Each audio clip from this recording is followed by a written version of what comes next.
Welcome to the Deep 3 podcast here. I'm your host, the one and only, the Swami, Sam N himself. KOB, what's going, my guy? Let's get it. I got my phone instead of the laptop going on today, but we still good. We still out here.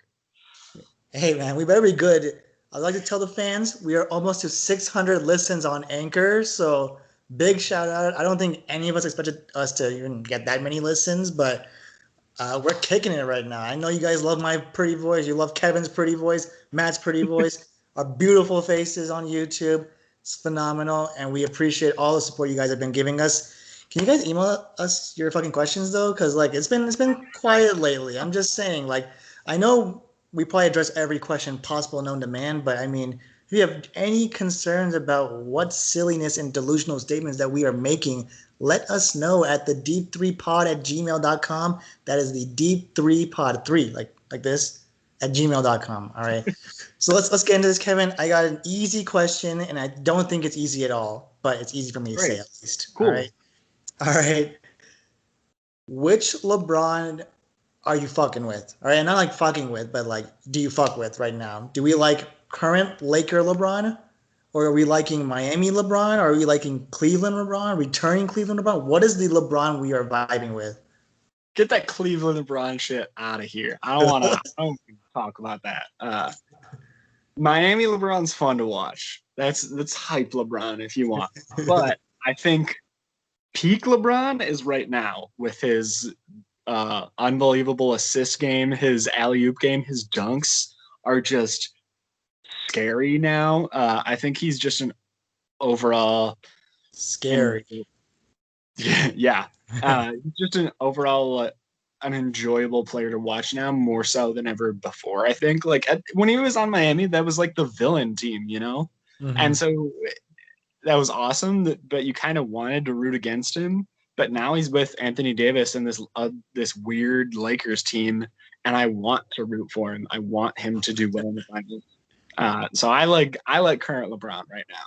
Current LeBron. Okay, that's tough. Okay, because I said as many times, number 6 LeBron was probably one of the greatest performances I've ever seen by any athlete. That includes Michael Jordan. All right, I said it right here. All right, that's not to bash Michael Jordan, but for someone that's played in, I would say, in our era, and for someone that's unbiased, because I'm not from Chicago, but I am biased because I'm a haterade. I've been drinking the haterade lately, but uh, Miami Heat LeBron is probably some of the scariest things. When he got hit in the nose and he broke it, and then The got mask. the black mask, got the Batman shades on. That was, that was scary. Um, but I think this LeBron actually showcases what LeBron's really about, and that's his playmaking ability, right? When a man is 35 years old, still playing at fine wine and dine abilities right here, all right? The man has aged so well for any athlete. Like you can't even say it for Michael Jordan because he quit too early, to be honest. Like he quit, he vanished, and that's perfectly fine. But you know how cool it would have been to see like that evolution of Michael Jordan as well.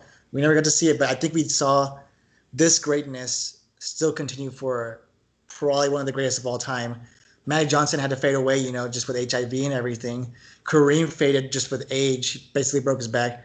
Larry Bird just old, like they just couldn't keep up. I mean, hey, they're wearing Converse from playing basketball, so I respect that. But tech does help you in the game to stay a little longer, and I think it's phenomenal what LeBron can do. But Miami Heat LeBron, scary. All right, that's like Kanye West's little TikTok verse, which is keep everyone just scary.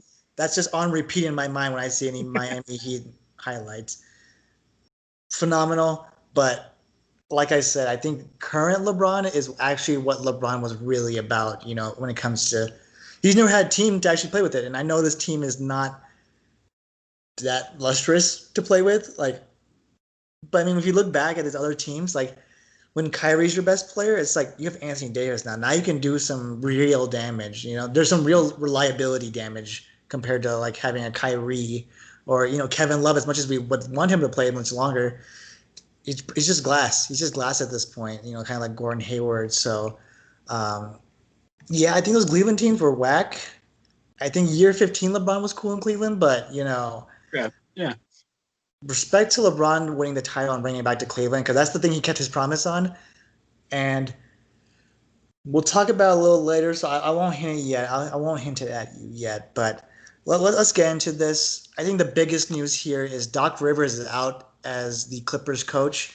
I'm not sure how many years. I want to say 7 years, 8 years. You know, he was with Lob City with, Blake Griffin, JJ Redick, DeAndre Jordan, of course, Chris Paul.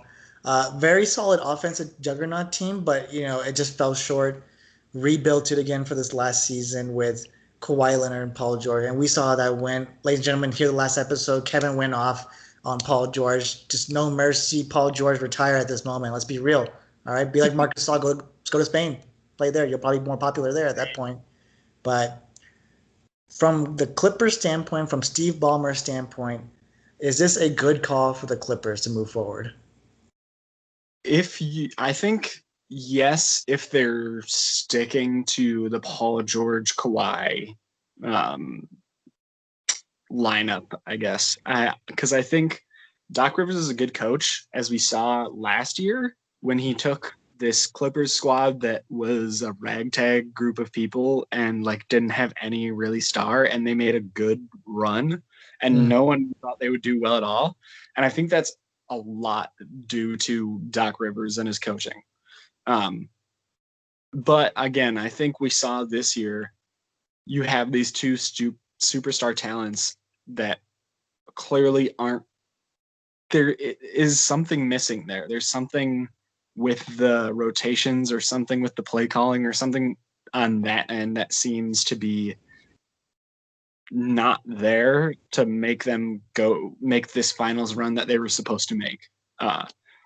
So I think again, if you are committing to Kawhi and Paul George, which it seems like they are, I do think that's kind of the right choice, even though I think Doc Rivers is an outstanding coach and will be awesome almost anywhere he goes. For sure. I mean, we've seen the evolution of Doc Rivers from his time. I mean, he's a fellow Marquette grad. We gotta wrap him up a little bit. His time with Orlando, he did put him on the map a little bit post Shaq wise. He got the ring for the Boston Celtics, obviously, and then was part of the big trade to the Clippers, along with Paul Pierce to get the whole squad back together, essentially. And it really did fall short, right? I feel like similar to players, especially when they're young and they get paid quickly, they're a little bit dry out if they don't have the same drive at it. And I feel like once you win a title for a lot of coaches, it's like you just think your way always works, if that makes any sense. Yeah. We saw that with Phil Jackson, right? He won his titles, don't get me wrong, but he really stuck to this triangle offense and it did not really evolve with the game. I mean, he showed that. He tried to put that with the Knicks and it doesn't work. It doesn't work like that. Sure, it's the Knicks and the Knicks are never good, but I mean, you have to evolve with the times, right? I think we all agree that you have to change with the game, change with the Especially times. in the past 10 years or so, the game has just evolved so much. So you really need to even keep up with this insane fast pace, like evolution of the game, I guess. No, exactly. I mean, you kind of see that with maybe like a coach like Steve Kerr, who in my opinion doesn't really coach, just because like when you get the shoot, right? Shooters just shoot at that point. Like, and Yeah. Steve Kerr was a shooter, so he's all about that kind of life. But with this move, let's split it up. What's the best fit for Doc Rivers, and then let's do the best fit for the Clippers. I don't know. I don't know where Doc Rivers goes that can use him to his full potential. Um, I'm trying to think. Eh, this is a stretch. I don't know if I agree with it, but what if I think almost more so than D'Antoni, Doc Rivers could make small ball work. I mean, he's had to deal with basically Montrez as his biggest guy on the Clippers for more than a few years, I think. And he's made it work. Montrez is great. He's not a perfect fit at all times, but I think Doc could do work with that small ball team if everyone's staying. Gotcha. So you're saying Doc to Houston is what we're moving forward with. You think he can maximize that kind of talent? That's interesting. He's an Because they offensive coach, so it kind of makes sense. no, for sure. Yeah, I mean, you're totally right that he maximized kind of a nobody in my opinion. Like Montrezl was really nobody. They got him in the trade with Houston, and he straight up made him sixth man of the year. That's pretty impressive to do for a guy that's basically nobody. Finally got the right position he needed, and able to showcase his talent. There were rumors. I mean, not even rumors. I mean, it did happen that Doc was already hours after he was fired. He was already contacted by three teams, and he already had an interview with the Philadelphia 76ers. Is Philly being delusional? Are they making a mistake with this kind of talk? I I wouldn't say they're being delusional, but I don't know if uh, he's a good fit there. I don't know. I think they have a lot of issues, and I think regardless of what happens, they're going to look for a one-stop fix, whether that be Doc Rivers or whether that be making a big trade or something, and then they're just going to be like, okay, now we're good, cool, and then it's not going to work that way. Like they just have so much wrong, I feel like, and it's all going to come crumbling down soon. No, for sure. I mean, Philly has a lot of holes. I don't really think it's a coaching situation. It's just what you guys built around. Yeah, Elton Brand is a horrible GM. Like as much as he was a great player, a good player. I won't say great. As much as he was a good player, what he's done has been disgraceful. Like think about it. They let go Jimmy Butler. They cut off a few $1 million, or they said don't talk to any other teams and we'll give you the max. And he's like, well, fuck that. I don't care about that. It wasn't about that. And they're like, okay, bye.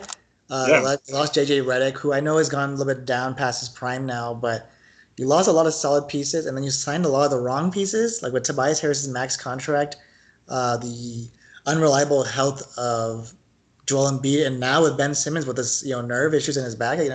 It's fallen apart. Trusting the process has it literally broke all trust possible. Like it's fallen apart here.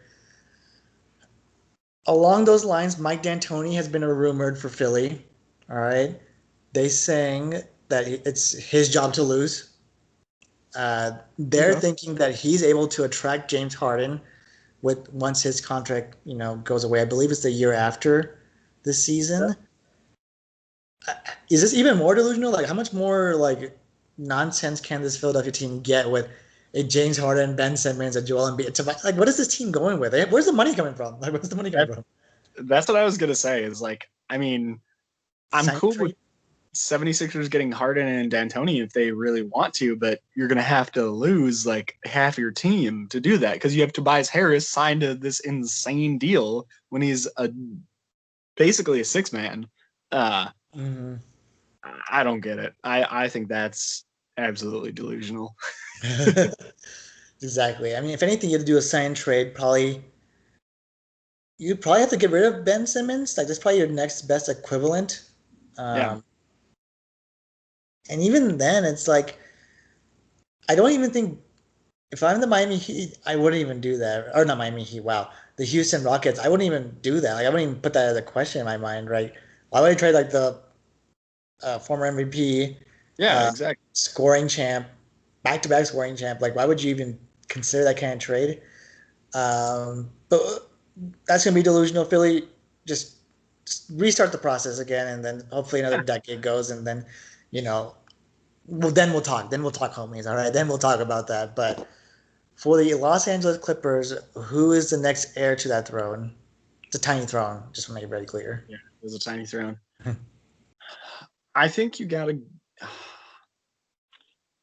I think you got to get a defensive coach because I think they have so many defensive threats in Mm-hmm. Paul George and Kawhi. Even Montrez isn't as bad as on defense as he used to be. I think if you can get their defense built up a little bit and focused on a little bit, I think their offense is all there, and I don't think that's going to go away anytime soon, especially with Kawhi. Mm-hmm. Uh, but I don't know who is available that we scene with a strong defensive mind, you know? Exactly. And like, if anything, it had to be like Nate McMillan for the Indiana Pacers, who also just got fired. But that's not much of an upgrade. If anything, it's a downgrade, right? I mean, we've seen what Doc Rivers can do. Is basically an offensive juggernaut. I mean, he created Montrezl to play defense. You know, he created a team built around defense. The Clippers will be interesting because Doc Rivers was an attracting factor for Paul George and Kawhi. Yeah. Realistically, Kawhi. So it'll be interesting if those guys even want to return back. Knowing that they kind of felt betrayed just because they only ran back for one season and they're like, okay, gotta change it up. Um, in the market, obviously we have like a Jason Kidd. What do we feel about Mike D'Antoni being the Clippers coach? That was one of my initial thoughts. But again, that kind of almost shifts gears for them because you have, like I said, you have these defensive oriented players to some extent, and D'Antoni is like almost not about defense at all. Like, he's like, I don't care as long as you shoot more threes than the other team, we win. So Yeah, exactly. That's I'd true. be interested to see how that would work with those players. I'm not saying it couldn't work, but I think it's a high risk play. Exactly. Because I know obviously the next would be Tyronn Lue, obviously as the assistant coach. Sam Cassell, also an assistant coach for the Clippers, who's actually pretty good in my opinion. I know he's tied to Houston. He used to play in Houston when he won the title back-to-back years. Jason Kidd is tied, just being the next door neighbor at this point. But none of these are like good coaches. Like Tyronn Lue is not a good coach. Okay, like LeBron carried you to the title. Okay, let's be real. As soon as LeBron left, you guys fell apart. But it would be nice to see putting like real juggernaut players into the East, like a James Harden, to see how far they can go. Just because it's so saturated in talent Yeah, on this, Western side. When the 8 seed is still like pretty good, like it's really fun to watch. But you can see how boring it is to watch some of the East games. Besides the 1 through 4 seed. 100%. But well, we'll have to see. A lot of coaching changes this season. It'll be interesting to see if they can find their true spots. But along the lines of starting anew, it's been said that the Timberwolves are not able to trade down their pick. LaMelo Ball will be the number one pick. How do we vibe with this for this kind of roster? I don't know.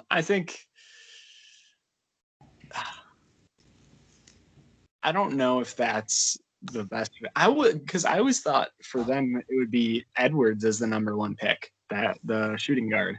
Mm-hmm. I think he's a much better fit than LaMelo for them, but I don't know. I think their team is whack. Their team is whack, dude. I I don't know. I think Edwards is a better fit, but I guess LaMelo would probably still improve them. Uh, Mm. but I think it's delusional Delusional. to think they're going to be like a playoff contending team if they get LaMelo or anything like that. Like, that's ridiculous. They're still a garbage team with like one good player in Karl-Anthony Towns, and the rest of them are like okay players that choke under any pressure. Dang, man, you're just murdering people out here right now. But That we know the entire Minnesota Timberwolves team is not allowed in this podcast. oh man, oh yeah, that's not gonna happen. Even if they're like, hey, we're gonna pay you, I'll be like, no, like, who would want to listen to your voices? Like, let me know when you get into the playoffs again, homie. Like, you're irrelevant at this point. Um, I know there's a big concern that Anthony Edwards has this lack of drive. A lot of GMs have been saying, so that's what's pushing LaMelo Ball ahead. I mean, let's be honest, this draft's whack just because we have no idea what these top picks are, but it's deep very late. It'd be interesting to see what these playoff teams can really do to see how they can build formidable like depth. Similar to like an MPJ for the Nuggets, kind of stuff like that. So we'll have to see. I think I don't want LaMelo Ball going into a market that doesn't. It's not flashy enough for him. Like, let's be real. I want LaMelo in the Knicks, right? I want him to be in this. And I know the Knicks are going to mess up and they're going to do a stupid trade with Timberwolves and they're going to be like, oh, we'll just give you like 3 first-round picks in the future, and they'll be like, oh, well, okay, yeah, sure, let's do it right now.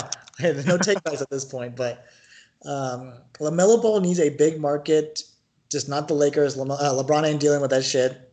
Um, Clippers, Clippers don't have draft picks anymore, so that's gone out of there. But it'll be interesting to see how the last Ball brother will come in after the Ball family kind of vanished for a while. But let's get rid of this shit. All right, we're not talking about this. All right, we're talking about the NBA playoffs. Have you heard of that lately, or is that something new for you? I'm sorry, I don't know what is going on. You gotta catch me up to speed. I'm I haven't got you. watched TV. I got you. All right. It's essentially where you take the top 16 teams, you play some good basketball, then you play some great basketball, and then you get to the finals and you play some phenomenal basketball. And that's what we're going to see with the finals matchup. But before we jump into that, I just want to do a quick recap of game 5 and game 6 of the other two series conference finals. What do you want to talk about, East or West first? Let's get East out of the way. Get East that out of the whack way. That's stuff how out of the you way. know, folks, that we only care about the West, all right? We don't respect anyone else. But Eastern Conference, game 6, the Celtics do lose to this really unpredictable Miami Heat team. They can be really off or they can be right on top of it. And to be honest, the really unexpected thing was Andre Iguodala's offensive presence, dropping 5 3-pointers. Like, What? the guy Out of doesn't shoot nowhere. threes. The The man, man's put up 5 points a game for like the past 13 games. exactly. It's that's why I kind of like this team because it reminds me of a board game. And the board game I'm thinking of, Kevin, is the game Plague Inc., where no matter how well you plan, it depends on the roll of the dice, and that's what we're doing with this Miami Heat team. This team can go drop 70% from three one night, and then 30%, and still somehow win out. Yeah. Uh, but the final score 125-113. Like this was just lights out. Your favorite boy, Bam Adebayo, 32 points. He's been 14 chilling. rebounds, 5 assists, but no blocks though. So we'll have to get up on him on that. But this team was really killing it. Like they're just really in sync about this. Jimmy Butler, 22, 2, and 8, real facilitator. My boy, the Dragon, 13, 3, and 7. Duncan Robinson came back finally alive in that series, 15 points, 6 rebounds. And I mean, the bench, when you're only playing 8 players, remember that 8 players Yeah. only playing. No Kelly Olynyk, no DJJ, Myers Good. Leonard, none. Kendrick, none. None of that. All right. Tyler Hero, 19 points, 5 and 7. Iguodala, like I said, 15, 3 and 1. He had a plus 20 while on the court. All right. Plus Wow. 20, which is nuts. And, the thing with this Celtics roster is here, let me just read you these field goal percentages. And not percentages, that's what they're shooting. Jason Tatum took 26 shots this game. 26, okay? That's some Kobe shit, okay? Kemba Walker took 15 shots. Marcus Smart took 22 shots. Jaylen Brown took 17 shots. Gordon Hayward took 12 shots. There's too many shots taken by this team. And Yeah. remember what I said about how the Celtics roster averages the least amount of assists per Yeah. player? Like his average is around 4.6, 4.8 per game, which is very low. And to me, that kind of showed the flaw of the system where it's a lot of ISO ball. It's maybe 1, 2 passes and then they get a shot up. Whereas this Miami Heat team really defers the ball to other people, especially for like a star like Jimmy Butler, who you would think would be like, give me the ball, I'm going to carry. He knows that he can really rely on this grinding team to kind of carry the weight for him. So he doesn't have to do that. And the big issue people keep complaining is that this Boston Celtics team is really young. Is it really young when you go to 3 straight conference finals with this team? Jalen Brown's been to 3 straight in his entire career. Jason Tatum been 2 straight. Kemba Walker, sure, it's his first time, but I mean, the guy's a vet. The guy's 31 at this point. Yeah. Marcus Smart has been here. All right, he's been here with Isaiah Thomas before. Um, Gordon Hayward, experienced vet. What do you think was the flaw behind this Boston Celtics team? I think again, kind of going off what you said, especially with the assist thing, the Miami Heat have one of the best defenses in the league, period. They have such good a defensive mindset of like, you can, if you play iso ball against them, you're gonna have a bad time. And just period. You're going to. They are. I don't know how they do it when they also have a strong offensive team. Like they are a very well balanced team, and I love it. And I think that was the biggest thing, that they weren't having enough like 2-on-1 plays or things like that where they would facilitate assists. They would plan for the kind of like one-on-one things and then try and like get something where someone could shoot a three or draw a foul from someone or whatever. And that isn't how you should play against the Miami Heat. And I think every single time the Heat took advantage of that. And then at the same time, on the other end of the court, the Heat just stretched him out super thin. Like Marcus Smart is an awesome defender, obviously, but he's really good at defending like when people are driving in. So what did the Miami Heat do? Okay, we're just going to take threes with Hero and Robinson and make every single contested three. We don't care. And the Heat I think we're just really good at looking at every single weakness the Celtics had and being like, okay, let's make plays around that. Wow, what a smart idea. I think that they're going to run into trouble with that with the Lakers, because I think the Lakers are smart enough to change their game plan on the fly, whereas I think the Celtics had the same game plan all 6 games, you know? And it worked. Sometimes it didn't work for them other times, but I think when we see them play the Lakers, it's going to be a little more variable.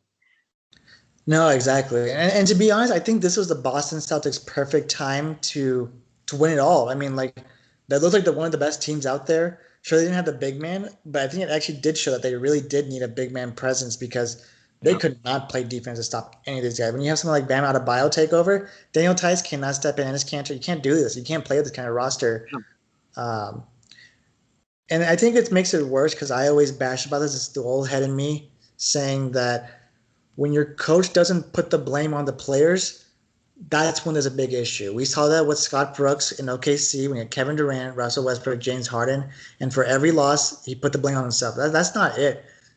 The blame goes on you when you don't start dishing the blame out to others, because these are grown men. They're getting paid way more than you, and no one cares about you, to be honest. Like, if you're not winning as a coach, no one cares about you. People care about what their players are.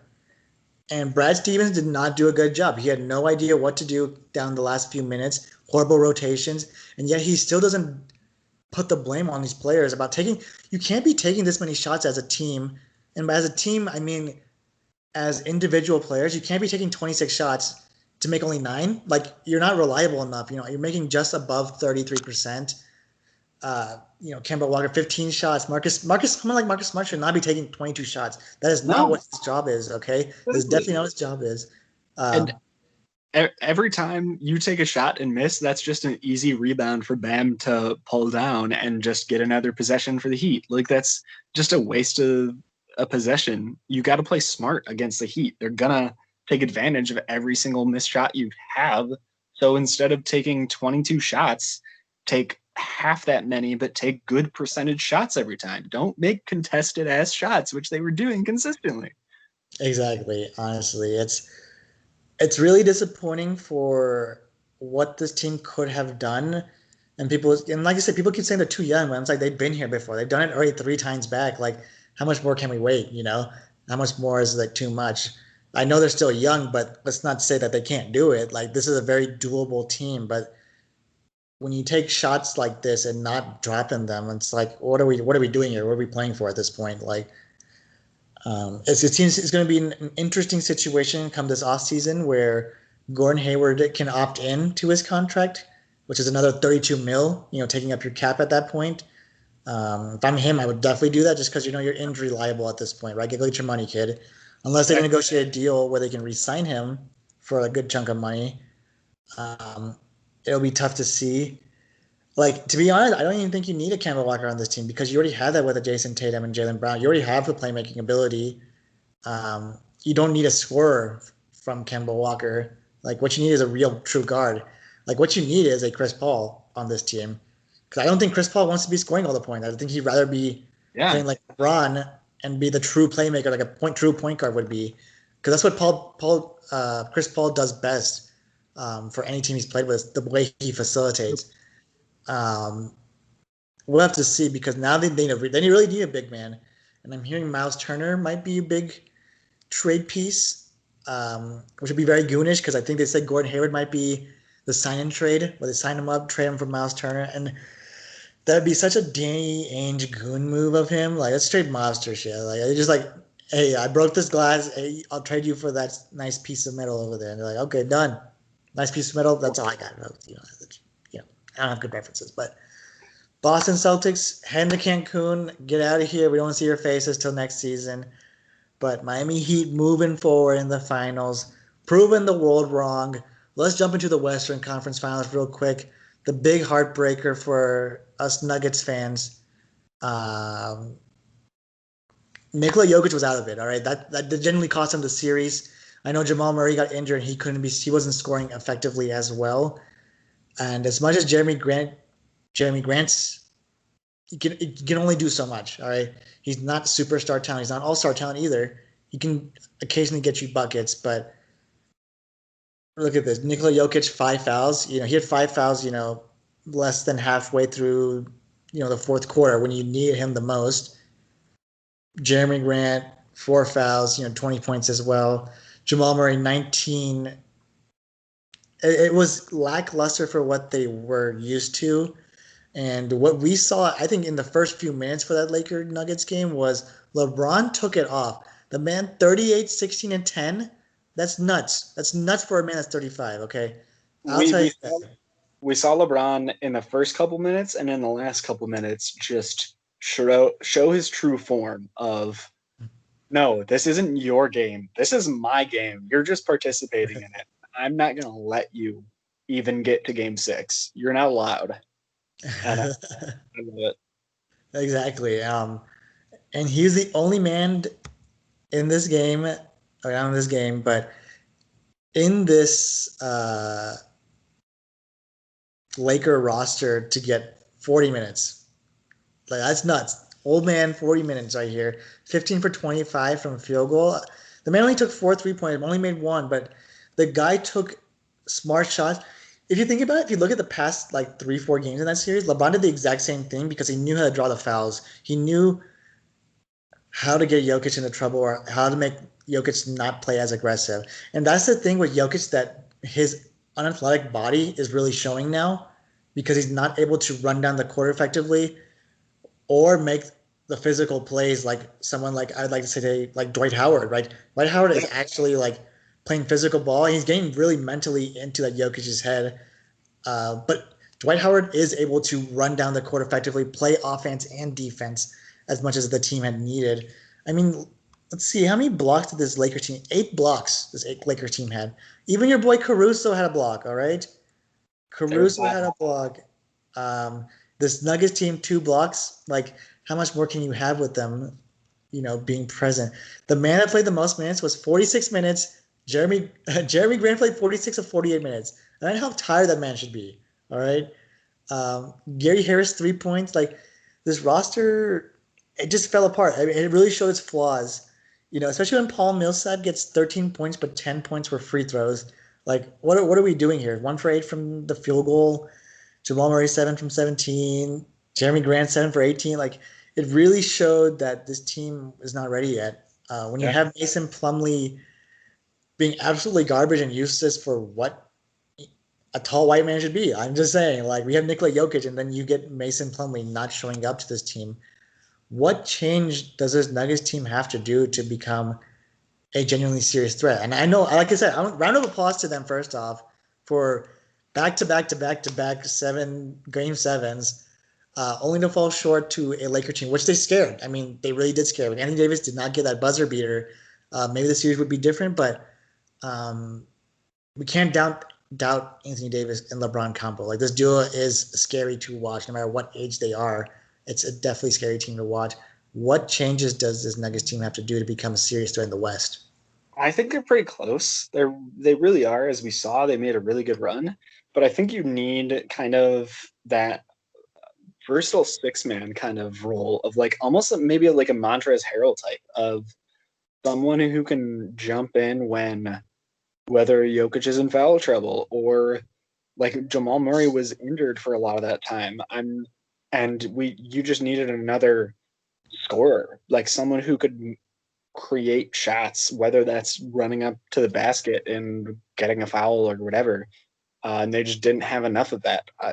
Jeremy Grant played great, but it just, again, he's not a superstar talent, so you need one other piece. And normally you find that in Murray or Jokic, but when Jokic is in foul trouble and Murray's basically injured the whole game, Mm-hmm. you need some other offensive threat. And I think that's the one thing they don't have. I think like Jeremy Grant played great all around, but he's just not that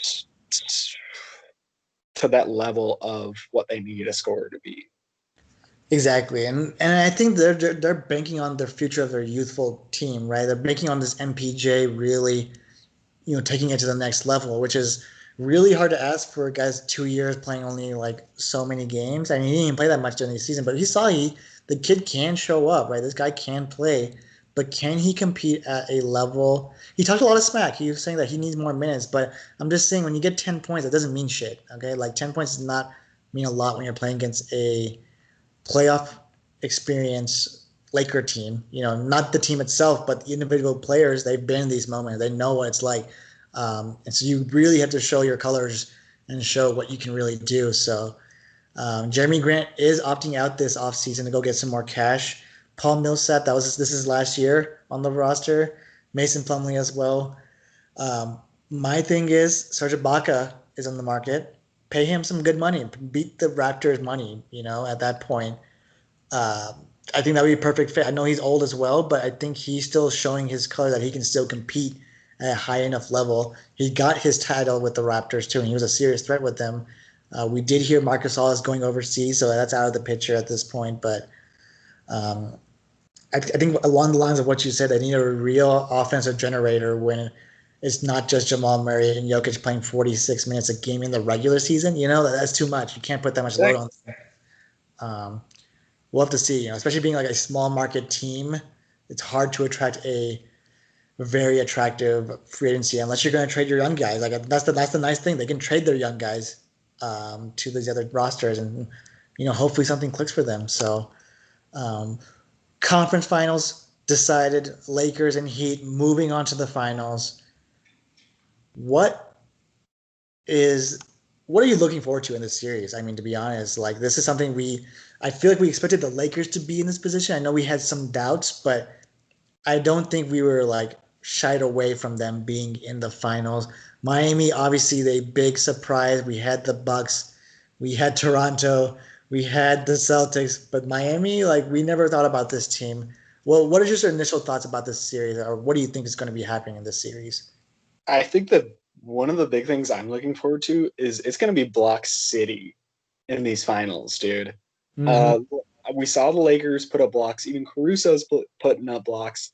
And then the Heat are just a defensive team, too. And Bam is just going to sit under the rim and put his hands up and block anything that comes near. Uh, so I'm really looking forward to that because I love like seeing those highlight blocks like that Bam one against Jason Tatum. Um, and then yeah, again the last Nuggets Lakers game had a lot of really cool ones. But I think otherwise, just seeing how both teams play against one another, because I think neither team has played a team like the other yet. Like the Heat haven't played any team like the Lakers, and the Lakers haven't played any team like the Heat in the playoffs thus far. Um, and so I'm interested to see how they adapt and how what their game plan changes to, because it has to change with each game, basically, I think. And Mhm. again, that's what I said the Celtics didn't do. They had the same plan every time, it seemed like, and it never worked. And I don't think either team here will do that. So I'm interested to see how they move things around and change rotations and whatever. No, exactly. And I think this will be interesting to see when you see the Lakers duo versus a really like diverse Miami Heat roster under also a great coach with Eric Spoelstra. The Yeah. team is really well built. Like I said, don't think any of us thought that these players would shine, like a Tyler Hero or Duncan Robinson. Even the resurgence of like Goran Dragic, uh, I think it's really awesome to see. Obviously, I like to compare it to the youth versus experience. I know people hate that argument, but I think it really shows because LeBron is literally a different beast when it comes to the playoffs. We've seen this man win 9 straight finals. Okay, let's not forget that the man won 9 straight finals. He only won 3 of the titles, but with the rosters he's played with, I think this is one of his, excluding the Miami Heat one, this is one of his best when he's the alpha dog on the team. I guess you can say, just in terms of these guys have played enough basketball in the playoffs with the Rajon Rondo. Um, who else we got? Who else we got? Who else we got? J.R. Smith. J.R. Smith doesn't even play. Let's be real. Kyle Kuzma needs to really step it up. Alex Caruso could be an interesting factor how this series moves forward, especially from a facilitating or how do you get LeBron more active when he gets into a slump. That might be the key factor for him. I think Avery Bradley will be a really big piece that they're going to miss. Obviously, from a defensive presence, someone that can lock on to like a Jimmy Butler or like on these white guys, with Tyler Hero and Duncan on the corners. I think an interesting matchup for me will either be Anthony Davis Bam or LeBron and Bam going into the paint. I feel like the refs are going to favor LeBron into the when he drives into the paint, and I think Bam in foul trouble will be a giant concern because I don't have as much trust in the offense when it comes to Kelly Olynyk or Myers Leonard kind of being in the position. I know they can play, but not to what Bam's level at this point. Um, Game one expectations. Who do you have? I think I almost think game one, Miami come out and make their statement and they take game one. Because I think they're coming, I mean, both teams are coming off a high, but it was much more apparent that the Lakers know what to expect in the finals, and they're like, okay, we got to put the work in. It's not over yet, blah blah blah, and that's good, and I think that's going to help them in the long run. But the Miami Heat team is kind of like the opposite. They're like, yo, we did it. We're in the finals. No one expected us to get here. Let's go. We're the best. And I think that's going to help them game one. And they're just coming in excited to be there. I'm sure nervous, but I think the excitement will help them initially much more. No, like I said, this team is just so unpredictable. It's hard to gauge what they really are Yeah. because, like, if this team is this good and consistently this good, even to the next season, like, I won't be surprised if they're a 1 seed. Like, I generally won't be surprised because this team can do some real damage. And I know Kevin doesn't want to hype up a Miami team, but you might have to rock a hero jersey because that guy's playing some real hero ball shit right now. Um, and with I feel like it's a Lakers norm to lose the first game because that's their way of gauging how to play this team. Because they lost the last 3 first games, I believe, except against the Nuggets. They won both of those, but lost to Portland game one, and then they won the next 5 or next 4.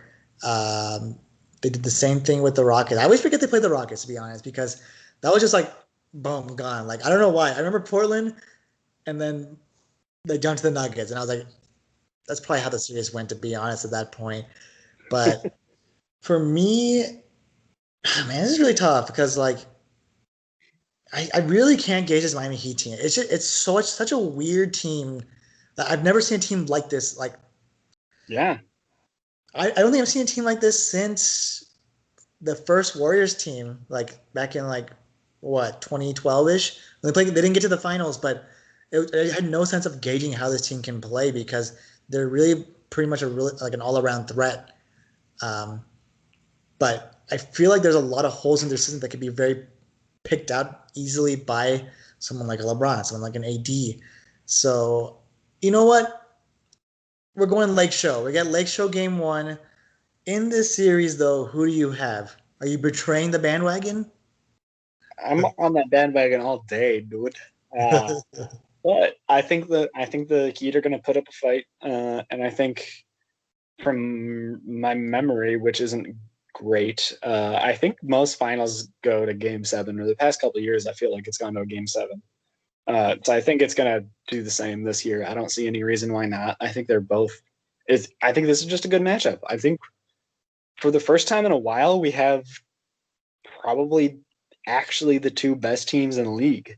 Yeah. I genuinely think so. And I think normally we don't really get that. We get the Warriors and the Cavs year after year after year. But I think this time it's actually two really, really different but really, really good teams. So I got Lakers in 7. Lakers in 7. I was so conflicted throughout the day. I was just like, I really can't think like what team to pick because they're just both polar opposites in how they play, but they both get the job done so well. Um, for me, I feel like the Heat are going to get a 3-2 lead, and in Game 6, these are my two thoughts. I either think Lakers are going to win just in 6 games, or if the Heat go up 3-2, and if they cannot win Game 6, they lose Game 7 for sure. So I have Lakers regardless either way. Um, I think this will solidify a very interesting legacy for LeBron James. And I don't know. I'm not trying to doubt the Miami Heat, but I really can't doubt a LeBron James team. I really can't. It's just scary to watch. And it's not even a team at that point. I just can't doubt LeBron James. Like the guy's been here. He's so much in the zone. I mean, like, let's be real. I'm going to name this title Watch the Throne 2 because I'm waiting for Kanye and Jay-Z to come back, release Watch the Throne 2 because the first one was released during LeBron's time in Miami. All right. When I got that, you got to get me into my zone. This is what he's doing. This is what LeBron is doing right now. And I hope if LeBron wins, we can reunite the world again and show the balance that the Celtics suck. That's for you, Matt. Let's be real. The Knicks will always suck. And never question LeBron James. That's what I want to say. To win with 3 different teams in 2 different conferences is just a phenomenal thing to have in your legacy. And I will never question it. So I got LeBron still going on for another 3-4 years. I mean, the way he's playing right now, like I'm telling you, fine wine, all right? That is him, all right? No need to cross the fingers. Uncross them right now. We know what's going to happen. We know what's going to happen. Thank you. Peace sign. Because that's what LeBron's going to do once he wins this title, all right? Peace to the world. President James, coming here soon. President James. And with that, that's all I got. Kevin, per usual, hopefully you step it up. Close us out here. I won't step it up. Like Sam said at the beginning of the episode, make sure to email us or any of your questions, any comments, concerns, roasts, telling us we're delusional. That's welcome. The Deep 3 Pod, or is it Deep 3 Pod? I don't even know. Oh man, I'm choking. The Deep 3 Pod. Come on, man. The Deep number 3 pod at gmail.com. Yes, sir. Beautiful. Same thing. Follow us on Twitter, Instagram, Facebook, I guess, at the Deep 3 Pod. I've been putting up some dank memes. You know, I hate myself for saying that even. So I think I just lost us followers by saying that. We are young. I'm putting up memes, so they're great. They're hysterical. So follow us for that, if nothing else, just basketball memes, or just roast us on Instagram. Listen to us on Apple Podcasts, Spotify, Anchor, wherever you get your podcasts. I don't know where you listen. I don't know your life. Hey man, you're right. Just do it. But once again, we truly do appreciate everyone's support. Like, we genuinely never thought we would even get this far. I mean, we thought we'd probably shut down, to be honest, just because like, we can only talk about so much. I mean, like, we appreciate just, I think, even our evolution with our podcast and everything. It's been a fun journey. Hopefully more to come. Episode 50 will be very special, so tune in for that one. I don't know how it's going to be special, but I just know it's going to be special. But with that, peace out. Have a great day. Listen to our beautiful voices. Watch our beautiful faces. And go fucking vote. Am I right? Am I right? You're right.